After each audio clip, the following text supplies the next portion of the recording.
Do you have to ask?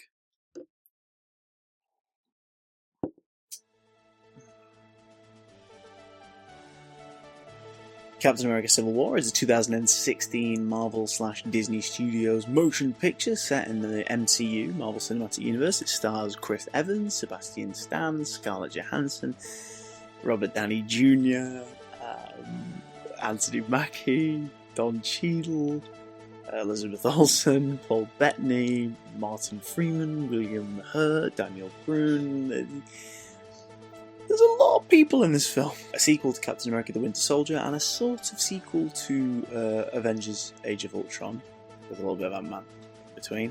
Captain America Civil War is the story of Captain America, as you can probably guess, trying to follow on from the events of Captain America the Winter Soldier, locating his friend Bucky, seeing if he can help him and rehabilitate him, break the programming that he was put under in the last film, but also at the same time the government, led by General Ross, who's now Colonel Ross, who's now not chasing the Hulk specifically, probably because he got confused. He was like, "Where's the Edward Norton guy? Who's the guy with the curly hair? I don't know what's happening. I'm gonna bother you guys instead now." General Ross is enacting a Sokovia-inspired document after the events of all the Avengers' previous adventures, to try and stop the rate of casualties and property damage that's caused by their missions and by their heroic feats, which some people on the planet Earth and in several hundred countries are considering acts of vigilantism. Vigilante acts. They don't like what they're doing. Tony Stark is spurred in the direction of supporting the, let's call it Superhuman Registration Act, that's what they called it in the comics, whereas Steve believes that it's wrong. It's the wrong step. He's got a feeling in his gut. It doesn't stick with his beliefs. The fact that people should be there to help. If they can help, they should. They shouldn't have to answer to a higher power. They shouldn't have to wait for levels of sign-offs to just be decent people and do the right thing. And thus, the clash begins. What's nice about this storyline is the posters and the trailers and all the hashtag Team Cap, Team Iron Man stuff doesn't do it justice, because this isn't a story of two superheroes having a smackdown. This is the story of two friends being put in a very, very difficult position, and we as an audience may go in with a bit of a side. I love Iron Man, but I Cap's my guy, so I went in sort of rooting for Cap, having read the comic. I stuck with Cap in the comic book, so I was like, yeah, I'm ready to root for Cap. But you come out of the first act of this movie, when everything's established and the conflict has begun and the ideologies are butting heads, you immediately go, I don't know whose side I want to be on, because both have very good points, and I like both these characters and I understand their motivations, and I don't want them to become enemies. And that's what's really nice about this, because by now these characters have earned our respect, our care and our admiration. We've been with Iron Man for 8 years at this point. We've been for Captain America, 2011 was his movie, my maths is terrible, for like 5 years? 5 years? No, wait, yes, we've been with Captain America for 5 years. We've known a lot of these characters now for a while, so we don't want them to clash. We want Cap to rehabilitate Bucky and to change the Winter Soldier into his friend again. We want Iron Man to do the right thing, because Lord knows he has not been doing the right thing for everybody in his previous adventures. We want the Vision to develop feelings and attachments to people. We want Wanda to not be frightened that the world is afraid of her anymore.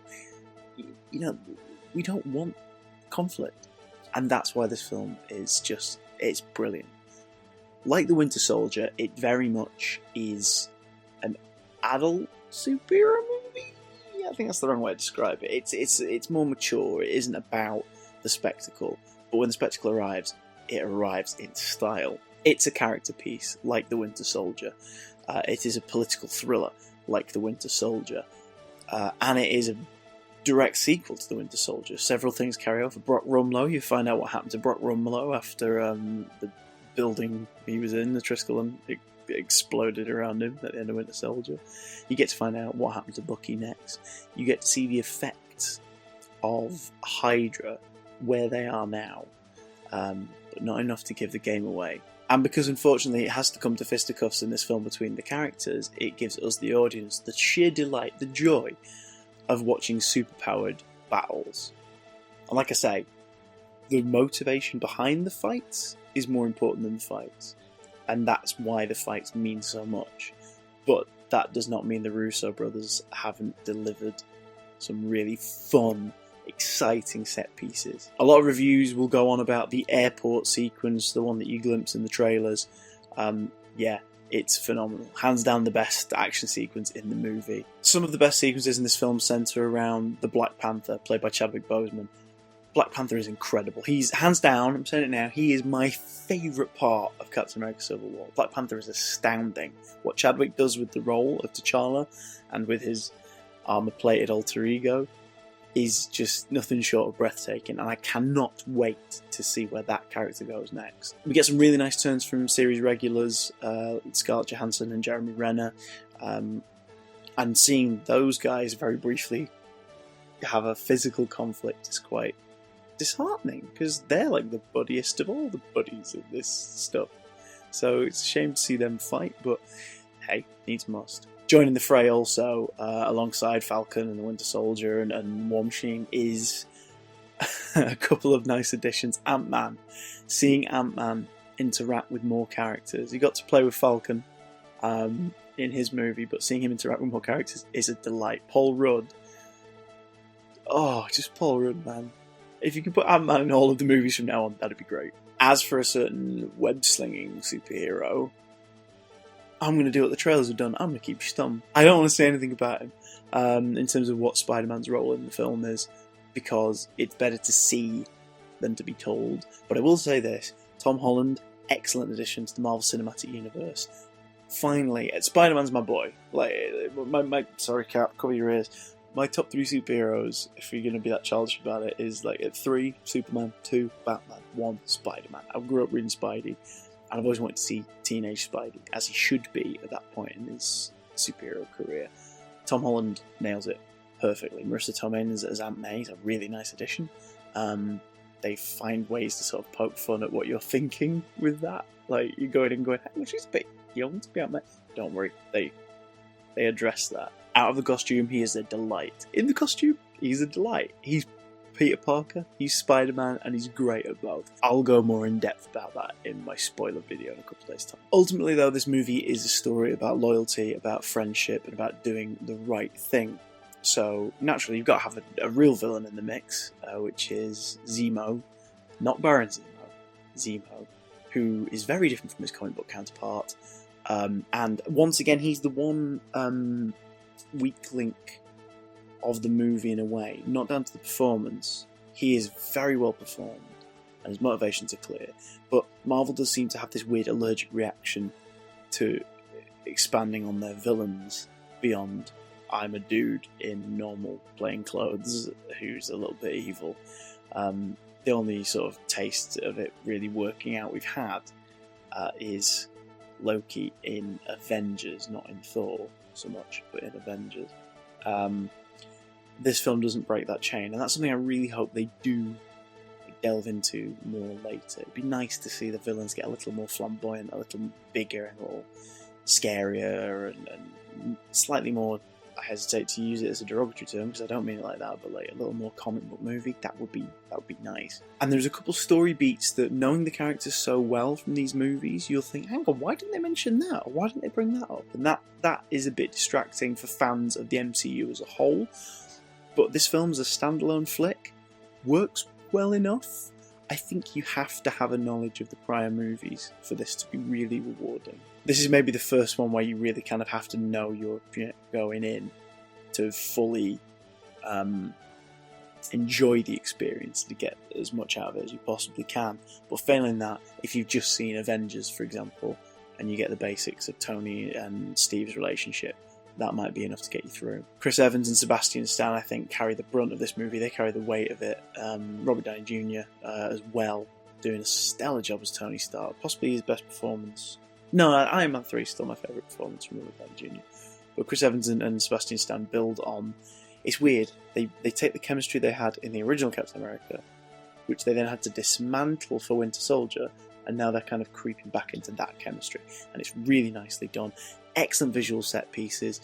Brilliant handling of all these characters. They all get their moment to shine. Some of them get a couple of moments to really sort of shine and pop. Nice integration of the lesser known characters or the new characters into the story. Brilliant continuation expanding on Captain America's movie mythology. I had a great time. The ending leaves a bit of a sour taste in the mouth, not because it's poorly executed, but because the story can't really go anywhere other than where it does. When you see it, and you see how it ends, you'll go, okay, fair enough. But it doesn't have that triumphant punch to it, which I suppose is a downfall, because this is technically movie 1 in phase 3. It's not here to be a standalone flick, it's here to get the blood pumping for more. However, even with these little flaws and slips in the production, a great slow build in the first act, a really cool second act, and a third act that begins with one set piece and then doesn't let up. Well worth your time. 2 credit sequences, one in the mid-credits and one at the end credits, a cheeky bonus one at the end. Excellent performances pretty much from everybody involved. The Russos have done it again. There was a bar set by Winter Soldier and Guardians of the Galaxy, and I'm not sure this film reached that rung of the ladder, but it's certainly on the rung beneath it, sharing the popcorn, sharing the cocktails with that rung. Like, it's good friends with that rung. It's not quite there, but yeah. Captain America Civil War, I give 4 stars. Nice strong 4 stars. A few nitpicks here and there, but it's stuff that the Marvel films will have to learn still over time to kind of tweak and change. But great time at the cinema. Highly recommend it to everybody. I saw it in 2D. Don't know how the 3D is. If you see it in 3D, let me know in the description below, in the comments below, what you thought of the 3D version, whether that's worth seeing. But yeah, for me, 4 stars, Captain America Civil War. I may sound really quiet in this. It's because I'm recording at... what time is it? It's 4 in the morning. I saw it at a midnight screening. I'll come straight home to record. So, apologies for the quiet tone. In a couple of days, I'll be joined once again by a mystery guest to do a spoiler talk video. So we'll go more in depth later this weekend. And also a review of the Ratchet & Clank movie coming very soon as well.